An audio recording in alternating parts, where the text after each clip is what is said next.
go In the Huddle on the Woodward Radio Network. In the Huddle is driven by Mills Fleet Farm. From Tanner Sports Grill in Kimberly, here is Justin Hall and Packers defensive back Davon House. Good evening and welcome here to Tanner Sports Grill in Kimberly. In the Huddle back on the Woodward Radio Network. In the Huddle brought to you by Mills Fleet Farm. Joined tonight by our co-host, Packers cornerback Davon House. Davon, thanks for coming out. No problem. Thanks for sticking around too. I understand it was an off weekend, so a lot of your teammates departed and went home and spent Thanksgiving with the families. A few extra days off with the Thursday game. Yeah, I think it was 3 to 4 days, but time flies. We gotta go back to work tomorrow. So it was good, relaxing, ate a little bit, slept a lot. We'll get more into what you did in your time off coming up here in a little bit, but do want to go back to the last game, the 40-10 loss to the Lions on Thanksgiving. Worst game you've been a part of since coming here to Green Bay? Nah, the worst game might have been New York last year. That was a bad game. Because this week, defense-wise, we did actually do some good things. We scored a touchdown, had a few turnovers too. Yeah, you had 4 turnovers in the game, something that we talked about, the week before, and you brought it up. Once you guys get one, you're going to get a few, and able to force, I think, two interceptions by Matthew Stafford, forced 2 fumbles as well. So, one of the positives from that game there was that turnovers. Yeah. And Morgan Burnett being able to score the touchdown on one. I guess outside of that, losses are losses. Sometimes people talk about, maybe a loss like Chicago where you have an opportunity to win the game are tougher to handle, but going through the blow, kind of a lopsided loss, is there a comparison between losses, one harder to stomach than the other one? Nah, well, to me, a loss is a loss. It's tougher when it's a division game, and it's really when it's crunch time like how it is now. Kind of when you talk about crunch time there, a lot of emphasis on, I don't want to say the season being on the line, but, where you guys are now after the loss and kind of where the playoffs sit with needing help. It's out of your control at the moment. Yeah, exactly. So really all we can do is come out and fight for the rest of the year. And hopefully Detroit loses a few games to keep us in the hunt.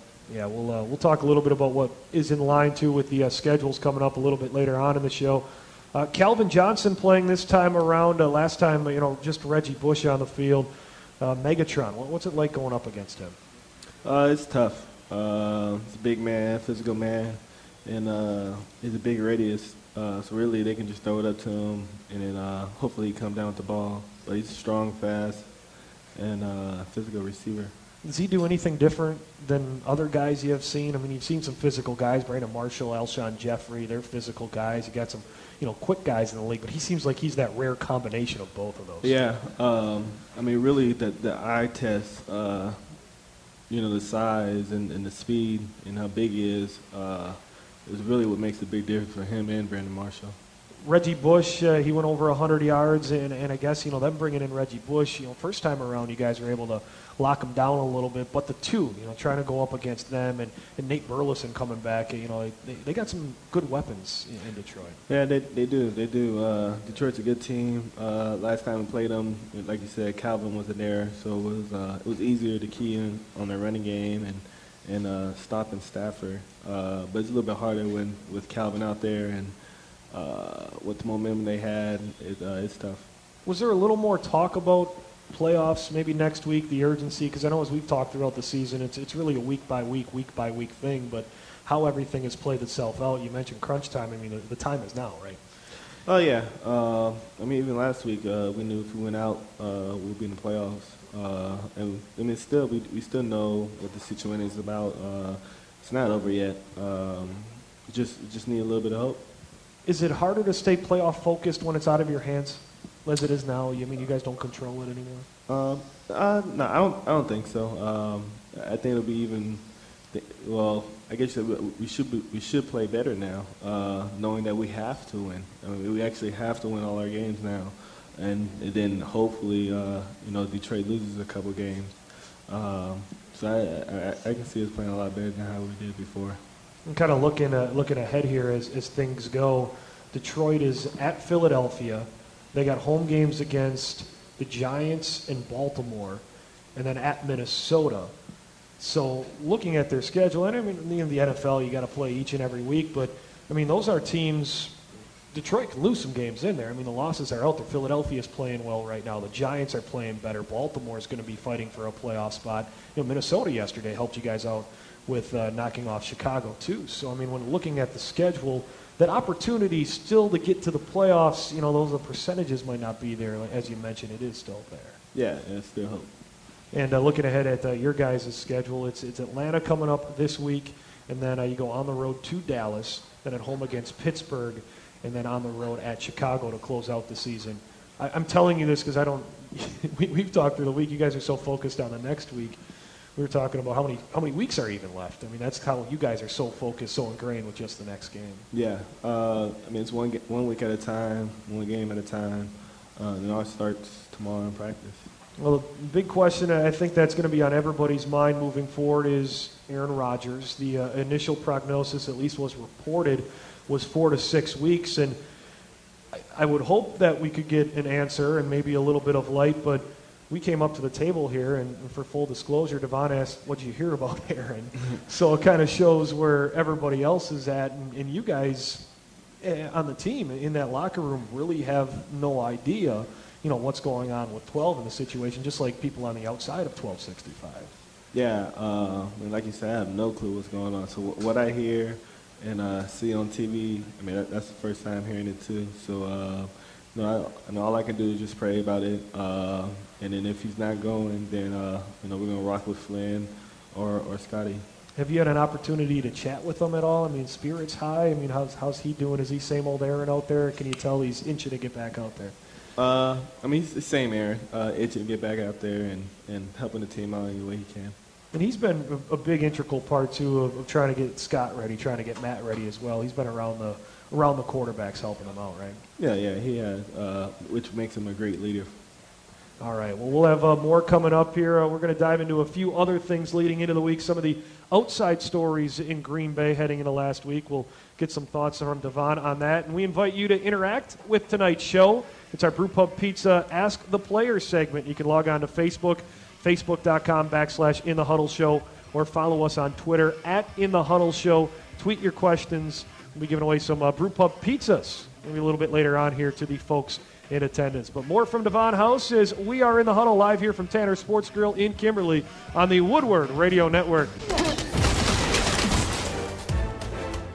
And we are back here at Tanner Sports Grill in Kimberly in the huddle on the Woodward Radio Network. Davon House hanging out with us here tonight as the Packers getting ready for the final 4 weeks of the season, starting with Atlanta this Sunday. And time right now for the Compass Land Consultant Injury Report. Getting you updated there. Our friends at Compass Land Consultants are a full real estate service consulting business specializing in the sale of vacant land, which includes hunting property and timber investments. You see all the hunters out in the Blaze Orange driving around?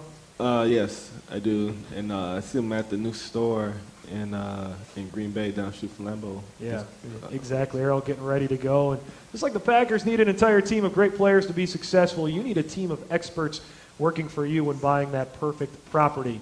You can give Compass Land Consultants a call today at 800-548-6933. Check them out on the web at clclands.com. Well, we talked about Aaron Rodgers, and sounds like he wants to go. There's reports from the NFL Network saying that Green Bay could shut him down. So nothing official, no words from the Packers or what have you, so we'll keep you monitored on that situation. Evan Dietrich Smith had to leave the game on Thursday with a leg injury. No injury news coming until Wednesday with the injury report. Nick Perry, Johnny Jolly, and Sam Shields back this week. Good to see those guys back out there, isn't it? Yeah, it is, especially Nick P. As you see, he had a big impact on the defense. So it's good to have them back. Let's get about Jolly in a second. Out for the game, Jamari Lattimore, C.J. Wilson, and Brandon Bostic. And then last week, running back Jonathan Franklin placed on IR. Linebacker Victor Aweu was signed off the practice squad. Tell us about Jolly, because obviously his situation happened before you got here. He comes into camp, and I think the feeling for at least a lot of the media was they're giving him a chance. It's kind of a nice story that, he's really going to have to earn his way on this team. And, at least early on, just the support that everybody has for him, just kind of one of the rocks that you guys have there on that defensive line, and, a guy people seem to gravitate towards. Yeah, he's easily one of the leaders on the defense. Even though he's been gone for a while, as soon as he got back, big impact on the defensive line and the defense. I'm glad he's on our team. Inspirational, good leader on our team, and we all rally around Big Jolly. What are some of the traits you see in him? Because I think guys in that situation, maybe at least in some other situations, or at least on the outside working in, it takes a while to kind of regain that trust. But right away, everyone was coming to bat for Johnny. Yeah, just how determined he is. Hard worker. As soon as he stepped back out on the field, you knew what time it was, and Jolly's all about winning and all about team, which makes him a good leader. Well, let's get to the break a little bit. A couple extra days and a lot of players going their own way, but Davon makes his residence here in the great state of Wisconsin, where it's going to be 12 degrees on Thursday, and came back home and spent some time here. What did you do the last few days? What did you do with your time off? Really relaxed, healed up, needed this time off.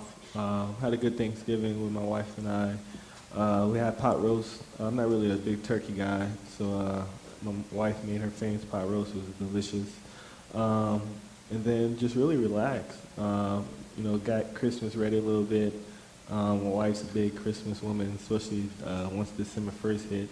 And all day today she was listening to her Christmas music, so I guess I gotta... Gotta turn down the sound on the video games, right? Nah, I have to listen. But it was fun, and we watched the movies this weekend and relaxed. Oh, Wonderful Life? Is that one of yours? You like that one? What'd you say? The Wonderful Life? My favorite is This Christmas, but she has tons of favorites. Okay. All right. Actually, our wild card segment coming up, I want to find out more about a house Christmas. So we'll do that coming up in the next segment here. But for that break, essentially a second bye week for you guys. The bye weeks, they're spread out between week 4 and week 12, and this year you guys had the week 4 bye, so you've been going at it for 8 straight weeks, and kind of I think the approach to it was like a second bye. It kind of felt that way, right? Yeah. Beginning of the year, Coach McKay threw up the schedule. He showed us that we had an early bye week, and then he said after Thanksgiving we call it our mini bye, so we can go away and relax for a little bit and go back at it. But yeah, it seemed like 2 byes. How much football did you watch? 0. No college even? Nope. I watched a little bit of Alabama play really, but really that's about it.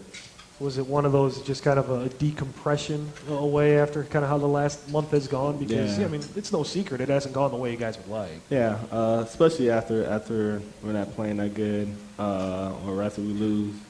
I really don't want to watch no football because really a lot of negative stuff outside of our locker room and the outside world, I guess you can say. So just try to stay positive and focus what's not on TV, I guess you can say.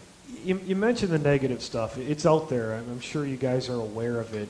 What goes through your mind when you see on Twitter or in the paper, message boards, radio, wherever it is, people saying things like Dom Capers needs to be fired or, this change needs to be made? Because, it is, some Packer fans, they got the voice with the social network, and they get out there and make comments like that.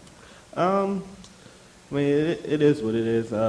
Those comments, that comes with the territory, but some of the comments that some people make directly towards you is uncalled for, I guess you can say, and all I can do is pray for those people and block them. First, I'll block them, then I'll pray for them. But yeah, it's I guess you say that it comes with territory and their fans, so I guess they can say it. And pray for them by the name of their Twitter handle? That'd be kind of funny. I pray for the guy I just blocked. It's weird, too, because it's one of those things where you can hide behind the Twitter thing. I mean, is somebody really going to come up to, you know, your face and criticize you? I don't think there's many fans that would do that, Davon. Nah, I don't think any would. It's funny though. It's funny. One other thing too, when talking about comments, and it was a big story last week, Josh Sitton's comments that he made about the Detroit Lions, scumbags, dirtbags. He said Jim Schwartz was a not known so nice dude in one word. I want to take the lead up going in. You know, McCarthy didn't seem happy that, you know, somebody made some comments, but you know, what do the Packers do? What do the coaches do to try to minimize talk like that? Because I mean, honestly, this is a rarity. I mean, the media eats this stuff up because it never happens in Green Bay. Yeah, our approach is to try not to give a no bulletin board, you know, so they can get all rowdy up, or so the media can talk about that instead of talking about football. So we just try to take the high road and just always try to stay positive and just talk about football. Do you guys get coached on that when you come in the league? How to handle the media and that? Yeah, we do. Well, I know I did going to the combine. Getting ready for the combine, they had people come in and talk to us about media responsibilities and whatnot. Have you ever had to, you ever said something that has kind of come back and get a talking to about not doing that or not doing this? Yeah. My sophomore year in college, we played against Nebraska, and I was hyping their receivers up, but then I said I feel like our receivers are better than their receivers, and that was it. That was a bulletin board material, right? Yeah. Yeah, and I guess, you know, kind of as that comes to, as you get older and you deal with the media more, doing the show with here, you know, with me, obviously, you learn, you kind of mature from that, you know what to say and kind of where to take things, right? Yeah, just the way I look at it, just be short. If you don't feel comfortable answering a question, just keep it short. And really, that's it. Just always try to stay positive and look at the good things. Is it I don't know if it's called the worst part of the job, but is it kind of one of those things that... I mean, it all depends. If you have a bad game, then it sucks talking to the media. Yeah. All right. Well, we'll talk some Christmas coming up next. We'll change the topic into something a little bit more fun here. Davon House hanging out with us tonight, as he does each and every other Monday. In fact, Davon's going to be with us next week. We'll tell you more about that coming up. But wild card segment when we return. In the Huddle, live here from Tanner Sports Grill in Kimberly, brought to you by Mills Fleet Farm on the Woodward Radio Network. And back here at Tanner Sports Grill in Kimberly in the Huddle on the Woodward Radio Network. Davon House with us tonight, and Davon will be along next week too. And David Bakhtiari will be back for a couple of weeks. Transportation for our guests brought to you by L&S Classic Limousine. Lenny and Sue and Otto bringing Davon tonight. Is Lenny still nursing himself back from his accident last week? Apparently, can we say what happened to Lenny? Is that okay, Otto? Okay, we can share. And we can kind of do a public service announcement here for not texting and driving. Is there was an accident in front of Lenny, and somebody at 70 miles an hour texting on their phone drove into the back of Lenny in his truck. That's not smart at all. No, there's a lot of things that actually is, and smart is not one of them. So our best to Lenny is he continues to get better. Our friend Roger, too. Roger getting better as well. So Roger, one of our front row guests here at Tanner's each and every week, continuing to get better as well. And I know it's kind of the year for charity. I know you got Children's Hospital doing an event tomorrow out at the stadium. Yeah, I'll be there, and we'll be raffling some stuff off, all for good cause. So I'm excited to dress up and show my face and smile. You said dress up. Are you dressing up in suit, Santa suit? Are you an elf? Nah. Really just suit and tie, I guess. You get some reindeer antlers. That'd be fun. No? Okay. How about bell ringing? You guys do that a lot, too, I know. Yeah, we do that every year. We usually do it on Mondays, but our show's on Mondays, so I'm going to try to see if they'll substitute me and let me do it on Tuesday. Okay. We mentioned the break, Christmas. want to get a little bit of that. So you got the Christmas lights up on the house. You mentioned December 1st comes around, and your wife gets in the Christmas spirit. You get those up on the house? I'm not gonna do it. We'll not gonna pay for someone to get up there and do it. I don't feel safe going up there, especially in the cold weather. Right now we're looking for someone. I'm sure if you want some help, you can help House decorate his house. We can get a little event here, and some of the In the Huddle people will come out in the freezing cold and help you out there, Davon. My wife wants a professional to do it, so if you're a professional, you can come help. There's professional light putter-uppers? Yeah. Is that putter-uppers? Yeah. My wife told me the price. I didn't like the price, so we'll see what we do now. Okay. Well, the folks here in we've been doing it in cold for years. So, all right. Black Friday, Cyber Monday, or December 23rd. When would we most likely find Davon House shopping for Christmas? December 23rd? Yeah. Last second kind of guy? Yeah. Yeah. Do you do a lot of holiday shopping? Do you seem to get all the big ticket items from the family coming to Davon in the email? That's what we want for Christmas. No, not too much. I don't. Christmas time, I don't believe in too much of giving gifts. I believe in giving. If someone is in need of something, I'll get it for them. But if they don't need clothes, there's no need for me to give them clothes. For like my little nephews and nieces, then of course. But like my brothers and sisters, they're too old. But this year, instead of giving, buying each other gifts, we'll be buying gifts and donating them to schools, and that we'll probably go to the principal and see which kids really need clothes or shoes, and go about it that way.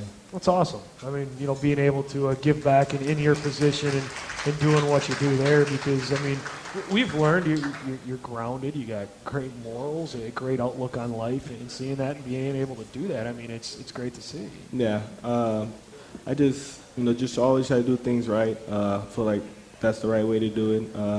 We really don't need anything no more, because anything we need, we can just buy it ourselves. So why not give a gift to someone? So no Christmas list for you? Nah, nope. Not at all. What was Christmas like growing up in the household back in California? It was good. Mother always cooked every Christmas. We always had the fire lit throughout the whole day, and very relaxing. If it wasn't watching basketball or watching football that day, it was good though. And always around the Christmas music too, obviously with your wife, right? Yeah. You got a favorite Christmas carol? What'd you say? You got a favorite Christmas carol? Nope. You don't get up on the piano and start singing and serenading. We should get my wife on the mic so she can start singing. How about movies? Some of your favorite. I saw on Instagram you had a picture you watching Grinch the other night. Yeah, my wife and I love watching The Grinch. It's one of my favorite movies, even though. The Grinch? The Grinch, the one with Jim Carrey. Yeah. The new one? It's, we'll probably watch it again in the next couple of days again. Not into the cartoon ones? I always like to go back to the Rudolph the Red-Nosed Reindeer. And then John Clayton looks like the elf from Rudolph the Red-Nosed Reindeer. See, when I was little, I didn't really watch the cartoon ones too much.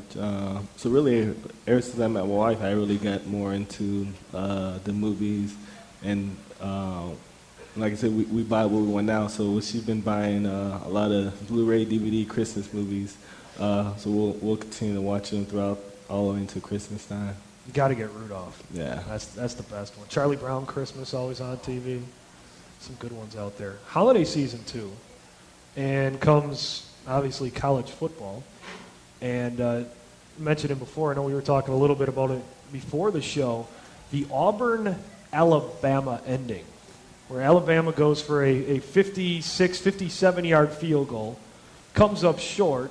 The Auburn guy catches it in the end zone, 109-yard return the other way for a touchdown, and it knocks off the number one team in the country and sends Auburn to the SEC championship game. And that's going to be one of those plays that goes right up there with the band is on the field, the Music City Miracle. I mean, a lot of those plays. It's amazing. You mentioned you were watching. Did you see it live, or did you catch it after the fact? I caught it after the fact. I mean, really, I looked on Instagram and I saw a picture that said something about Auburn fans are happy right now. So now I looked it up. I was like, oh wow, that's crazy. And the first thing I thought was, I wonder how Eddie Lacy feels right now. He's the only Alabama guy on the team? Any Auburn guys? I'm trying to... Yeah, our defensive coach, Joe Witt, he's a big Auburn. He went to Auburn. His dad coached at Auburn. So I'm pretty sure he was really happy. Is he going to let Eddie know that? Oh, yeah. Especially after how bad they were last year, because people gave them mouth about it last year because they didn't win it. I don't know if they might have won like 2-3 games, and that was about it. So is there more college trash talking that goes on maybe between people than people realize? Any good wagers you've heard of? You don't have to say who it was or the schools, but anybody put anything on the line that's worth noting that is kind of wow? Yeah, I mean there's you got to wear the team's jacket, wear the team's hat for the whole week or whatnot. I know Nick Perry and Dayton Jones were talking smack the week before they played USC and UCLA. Yeah. Talking about someone's gonna get ran over, and it was funny. So we'll see how Dayton talks about it on tomorrow about it. Yeah, well, UCLA won, so Nick's gonna be the one that is. Yeah. Oh yeah. On the other side of that, Nick and Clay, the USC guys. Yeah. So. It's always good to have those little. Sparring things, I guess, with the camaraderie and just a little trash talking, kind of fun side things for you guys to keep you entertained, right? Yeah, it's all entertainment. Yeah. All right. So we got more coming up here. Let you know we got our Ask the Players segment coming up. We're got some questions earlier today from Davon on our Twitter page. That's at In the Huddle Show, where you can follow us on Twitter, and then of course the Facebook page. Facebook.com/In the Huddle Show. You got a Facebook page too. You keep up, right? Yeah. Davon House 31. You'll see it up there. I don't know if I have too many people following me. I'm not a superstar. We got to change that. I'm not a superstar. You know how many Twitter followers you have? I think it's like 15, but I only have maybe 3,000 that are real fans. So. Okay. All right. We'll have more with Davon. We'll get to some of those questions and talk about Atlanta coming up next week as we continue on here. In the Huddle, brought to you by Mills Fleet Farm here on the Woodward Radio Network.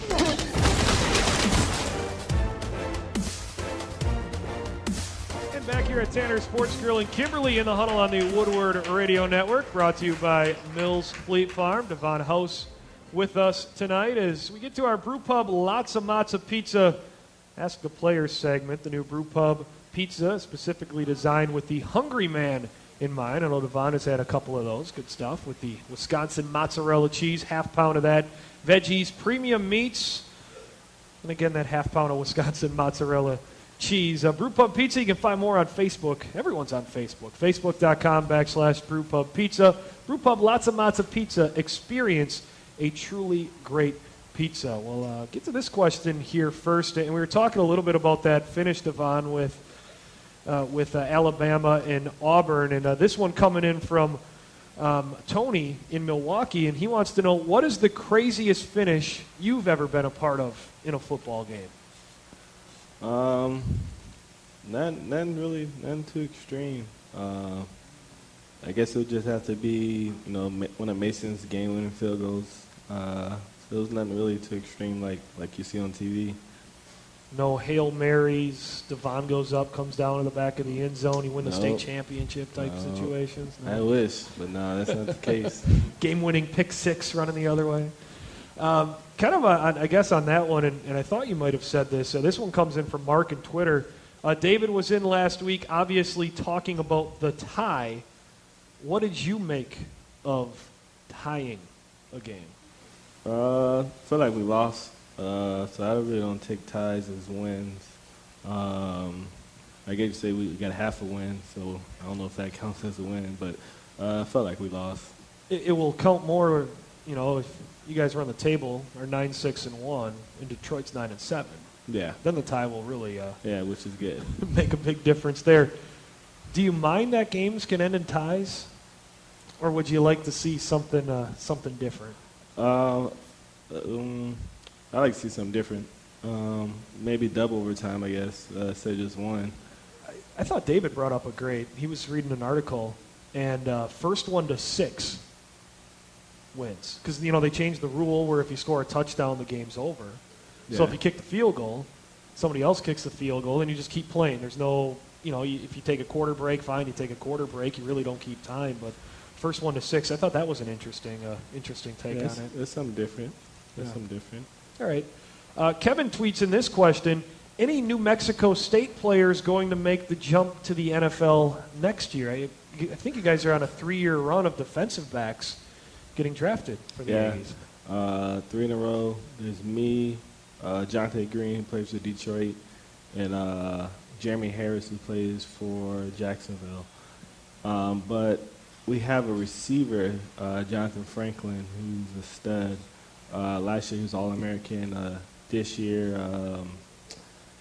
I don't think he's going to make All-American honors, but he's on a lot of the team's radar, so he might come out early this year. So do you go tell Ted, hey, this guy's a stud? Pick him up? If they ask, I'll let them know that he can play ball. That's for sure. So do they ask? I mean, if you had, say Eddie went to Alabama, looking at some of the Alabama guys, will the scouting department, Ted, go and ask Eddie about these guys? Yeah.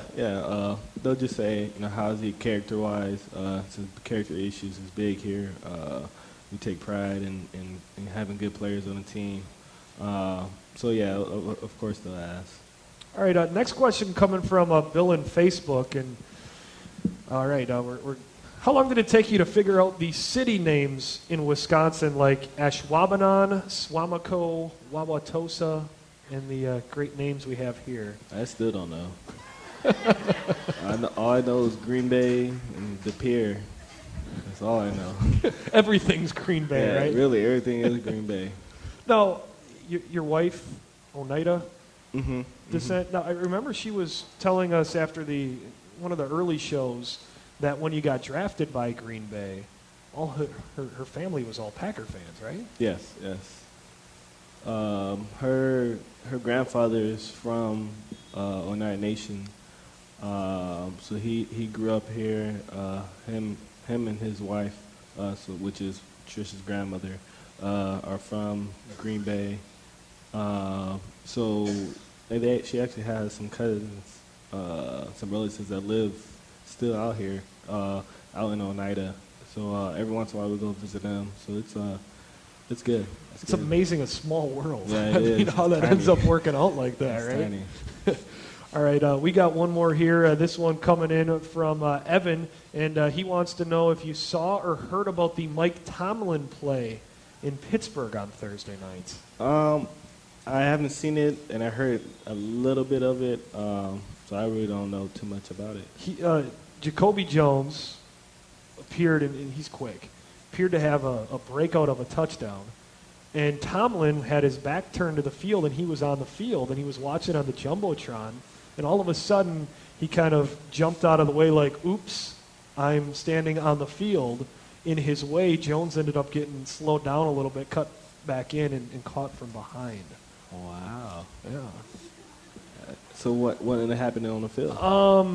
Well, they caught him on the field. They did nothing. Apparently, in the NFL rule book, they could award a touchdown if something impedes, like, if somebody's running down, Micah's running a touchdown down the sideline, and, somebody tries to trip him, they can award a touchdown. Yeah.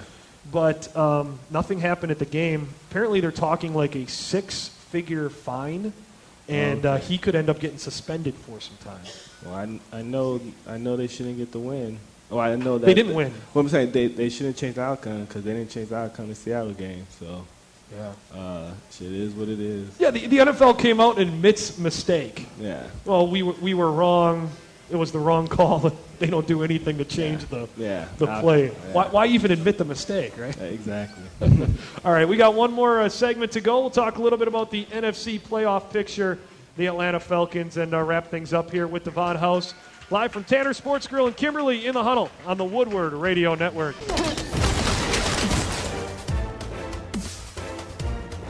back one final time here from Tanner's in Kimberly in the Huddle on the Woodward Radio Network with Davon House, Justin Hull with you, and getting ready for the final month of the season. It kind of goes by fast. I mean, you start, training camp's going on, and here you are, just 4 weeks left of the regular season. Yeah, it flies. When the off season's, as soon as the off season starts, I'm glad off season's here. But then it's like, dang, I can't wait to get back to football. Then once the football starts rolling, it's like, man, I need a break. Can't wait to the bye week. The bye week, and even during the bye weeks, I can't wait to get back to work. So it's complicated, I guess you could say. August, the longest month with preseason games and with training camp, just kind of drags on every single day. Yeah, it does. It does. But it is what it is. It's the job, right? Yeah, it's the job that is. Yeah. Everyone has to do it. Yeah. We mentioned the schedule. So I mentioned it before. You got Atlanta this week. That's all you know on the schedule? Still a week by week thing? Yeah. I think it was Saturday. I looked at our schedule. I was like, oh, we got Atlanta this week. So I can't even tell you who we got after Atlanta. I don't know if it's Pittsburgh or Dallas, but I look at everything week by week. I know Atlanta, then they won by 3, they lost by 3. They won by 3 in overtime. Yeah, they were down 31-24. Mm-hmm. The Buffalo came back. Yeah. So that's all I really know so far. So, I mean, so tomorrow will be more film study about them and see what they're about and the receivers and their quarterback. 4-0 a must. I know you're going out there and winning every game and those things, but I mean, is that kind of you got to get to 9-6-1 to get to the postseason? I can't even tell you. We just got to win our division to get to the postseason.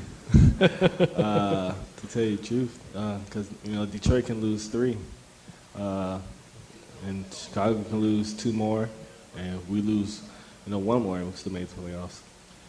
Wild card, I think with where San Francisco, there's 8-4. Carolina is 9-3. I suppose you don't go into the season, thinking about wild card. It's all about the division, and that's, I think, your guys' way to get in how things have kind of played out this year. Yeah. Well, every year it's really it doesn't matter how you get in as long as you get in, and really once you get in, it's a different ball game. I believe New York. My rookie year, they were a wild card, I believe, and they ended up winning it all. They won their division, but it was, I think, 9-7. Okay, yeah, 9-7. Division, yeah. But really, as long as you get in, you go from there. And people talk about how you're playing in December and make a big deal of that. I was looking up some things today, and Baltimore lost 4 of their final 5 games last year. 4 out of 5 going into the playoffs. They won it all. Barely won their division and still won it all. So, I mean, that's the one thing for anybody that has written off the season. You guys haven't. We know that. No. And you get to the postseason, Aaron Rodgers gets healthy. Everything starts coming together. And, I mean, you guys, I strongly believe you get there, you can definitely make a run. Yeah. With a healthy roster, say like we A-Rod, Randall back, if we get healthier, offensive line, defensive line, and defense in general, we get into the playoffs, we're going to be dangerous. Randall next week? Do you know? You don't know? I'm trying to think because it was 8 weeks, and then he could come off. I think week 15 was kind of the target there. Monday Night Football, New Orleans and Seattle. Not going to be watching? Nope, not going to watch it. I might, when it's 9:30, 10 o'clock at night, I might see what the score is with my phone, but that's about it. Okay. Is it a Seattle thing still? Nah. Yeah. I mean, I don't want them to win, no. But I mean, if they win, I mean they're a great team. Russell Wilson's a great quarterback. They have amazing defense, as you can see. But it's gonna be a really good game, though. Atlanta moving ahead there and just kind of bringing this up. Kind of a big picture, big story of the NFL. Okay, Seattle and San Francisco were in the playoffs last year. They're in position now. You guys are 5-6-1. Atlanta 3-9, Washington 3-9, Minnesota 3-8-1. Those are the playoff teams from last year. It's just kind of we talk about it every week, but just how crazy the NFL actually is when you look at that. Yeah, it is, especially when injuries play a big part. Yes. With a healthy team, really good things going to happen. When we won the Super Bowl a couple years ago, we weren't healthy. Somehow we still winning it all, which is tough. But we'll see what happens this year. Atlanta, give us the scouting report on Matt Ryan, what you know about him, because you didn't play him last year, but I know I've seen him, as a team fairly often over the last few years. With a little bit I know right now, Matt, he can do, he make all the throws, smart quarterback, makes adjustments at the line. But I mean, that's all I can tell you right now. We'll see what happens when I get more in the film study this week. Yeah, Roddy White, their big wide receiver. Tony Gonzalez coming back for one more year to give it another go. And Atlanta's had that rough year at 3-9, and Julio Jones actually going on IR earlier this season. But Davon, thank you so much for taking some time coming out here tonight, and we'll talk to you again next week, okay? Yeah, sounds good. And best of luck against the Falcons. We are in the huddle. He's Davon House. Justin Hall with you. Davon back next week here at Tanner's Sports Grill in Kimberly in the huddle on the Woodward Radio Network.